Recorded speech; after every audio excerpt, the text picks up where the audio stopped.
Hamas lo que está intentando hacer es sobrevivir económicamente. El problema principal de Hamas es que el flujo de dinero que habitualmente le envía Qatar, que va entre 20 y 25 millones de dólares, no llega en forma constante porque no se puede utilizar el SWIFT, porque es un grupo terrorista, y por otro lado, Israel a veces exige que el dinero le llegue solamente a los necesitados y no al Hamas como organización. Entonces, todo un procedimiento que incluye el paso de maletas físicas con dinero en efectivo. Entonces, ahora, después de la última guerra, el nuevo gobierno de Israel le dice: nosotros nos queremos asegurar que el dinero llegue a la gente y no a la organización. Eso tensa la situación todo el tiempo, y cuando Hamas se siente que está ahorcado económicamente, dispara algo. Si tuviéramos que buscar los elementos desestabilizadores en la región, digo, se me ocurre Irán, ¿no? Pero, ¿cuáles serían ellos? El más importante son internos. Los estados del Medio Oriente fueron fundados por la influencia de los imperios. Y el Medio Oriente, en su esencia, en su ADN, es religioso y es también tribal. O sea, en un país donde tienes una sola jamula, un solo clan que gobierna el país, por ejemplo Qatar, donde está la jamula Thani, este país es estable porque no tiene oposición de otros clanes. Pero cuando tienes un país como Irak, que tiene 18 religiones oficiales y cientos de clanes que disputan el poder, ahí tienes una inestabilidad crónica. Entonces, el Medio Oriente fue creado con fronteras artificiales, metieron gente adentro y le dijeron: a partir de ahora ustedes son iraquíes. Ese problema es un problema que viene arrastrando desde el año 1920 en adelante. Hay países son más estables, otros son menos. Además, súmale estados fracasados. Los estados son estables cuando tienen clase media. Y hay clase media cuando hay revolución industrial. Pero ¿qué pasa en el Medio Oriente cuando no hay revolución industrial, no hay revolución francesa y no hay clase media? Entonces tienes gobernantes muy ricos y gente muy pobre. O sea que esos son problemas internos.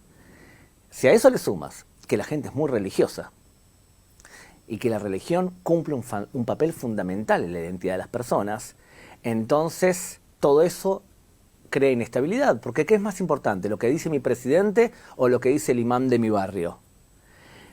Ahí tienes grandes problemas. Ahora, desde el punto de vista exterior, evidentemente, hay una disputa desde el año 661 o 680, elegí la fecha que te guste más, entre chiitas y sunitas.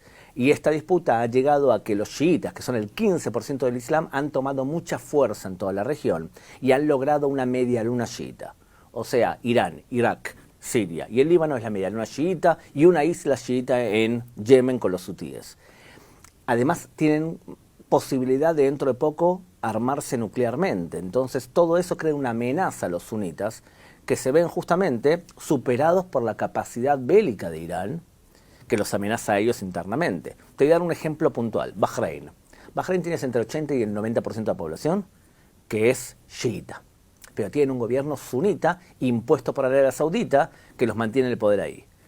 Se firmó un acuerdo de paz entre Bahrein y el Estado de Israel. La pregunta es: ¿el acuerdo de paz entre quién es? ¿Entre el gobierno o entre el pueblo? Cuando el pueblo es chiita y escucha perfectamente lo que le dicen los iraníes.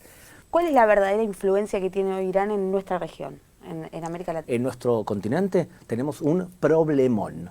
Y el problemón es que chiitas, esencialmente sirios, han recibido ciudadanía venezolana y deambulan con el continente con un pasaporte venezolano.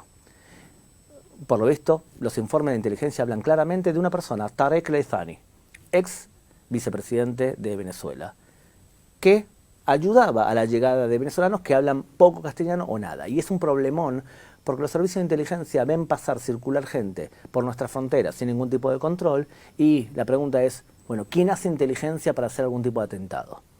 Y en Argentina especialmente, que ya ha sufrido 2 atentados terroristas sin resolver, un terrorista promedio podría pensar que se puede hacer un atentado sin pagar el precio. Porque si 2 veces ya ocurrió, ¿por qué no puede ocurrir otra tercera vez? ¿Qué recibe a cambio, no, el chavismo por esta bondad de entregar pasaportes, digamos? Entre otras cosas, 2 cuestiones. Le permite saltearse las sanciones en su contra, porque, por ejemplo, Irán tiene bloqueados un montón de posibilidades de vender crudo y también de recibir dinero, pero teniendo un puente puede hacer un montón de cuestiones. En el pasado se hablaba incluso de venta y tráfico de uranio.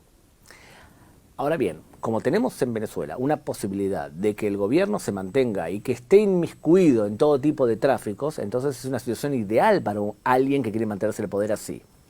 Y lo segundo es influencia política.